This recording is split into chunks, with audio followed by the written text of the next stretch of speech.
ये कार्तिक महीना चल रहा है, बड़ा दिव्य है, बड़ा ही दिव्य और श्री कृष्ण को प्रिय लगने वाला महीना है ये कार्तिक का महीना।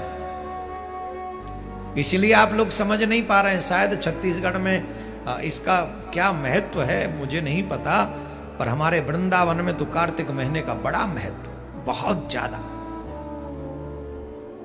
कहते हैं कार्तिक महीने में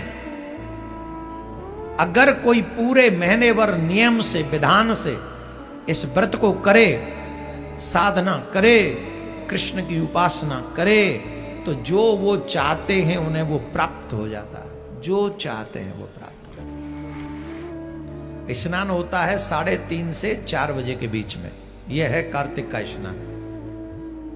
कई लोगों को तो नहाना ही सबसे बड़ा, ऐसा लगता है कि दुनिया भर से सबसे बड़ा काम तो ये नहाना ही है। देवियां 9-9, 10-10 बजे तक आंगन में यूं घूमती रहेंगी बिना नहाए, बार बखेर के, एकदम ऐसी जैसे मतलब साक्षात काली देवी के बाद में इन्हीं को अवतार भय हो। अब ये कछु करेंगी।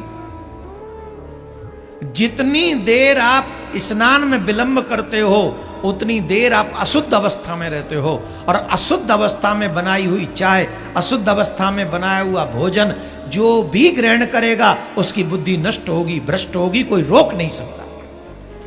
सोया हुआ व्यक्ति, हमारे यहां ये नियम है कि सो तो स्नान करो, है कि नहीं? क्यों?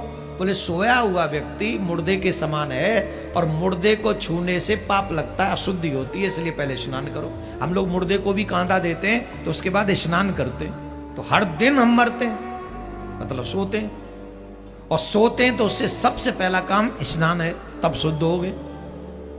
और बिना शुद्ध हुए ही अपने आंखों में भी लटक रही है, मुंह से भी लटक रही है, पता नहीं अजीब अजीब हालत हो रही है। सीधे घुस गए रसोई में, चाय का और वो कप धर दो ऊपर छाती पे, चूल्हे की छाती पे चाय धर दी, वो कांदान पानदान जो होता है वो धर दिया, गिलास पटक दिया पानी का, उसमें चीनी शक्कर सब मिला दी, अदरक कूट के, आंख खुल रही ना, अदरक कूट रो है, कुट गो अदरक, ये अदरक ना कुट रो, ये तुम्हारा भाग्य कुट रो है जई में, अदरक में कूटे जा कूटे जा कूटे जा, ले ले और कूट दे, कुट गो भाग्य कुट गो, और चाय में मिलके गरम है गो भाग्य।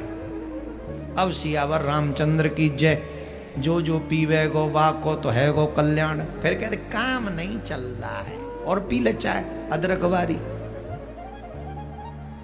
इसलिए हे सनातनी माता बहनों, हाथ जोड़ के ये बालक आपसे प्रार्थना कर रहा है, जब तक स्नान न करो रसोई में मत घुसो।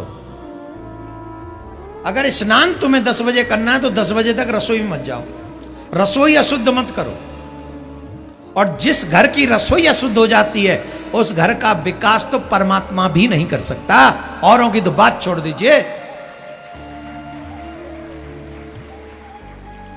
टेंशन रहेगी, बच्चों में आपस में जरे बनी रहेगी, पति की बुद्धि भ्रष्ट रहेगी, वो घर में देवी खूब मलूक हो, फिर भी बाहर जो है लगाई, मतलब क्या बोलूं मैं, कुछ कह नहीं सकता। अब आप खुद ही समझ लो, अब तुम देख लो कि चाय कैसी बनानी है।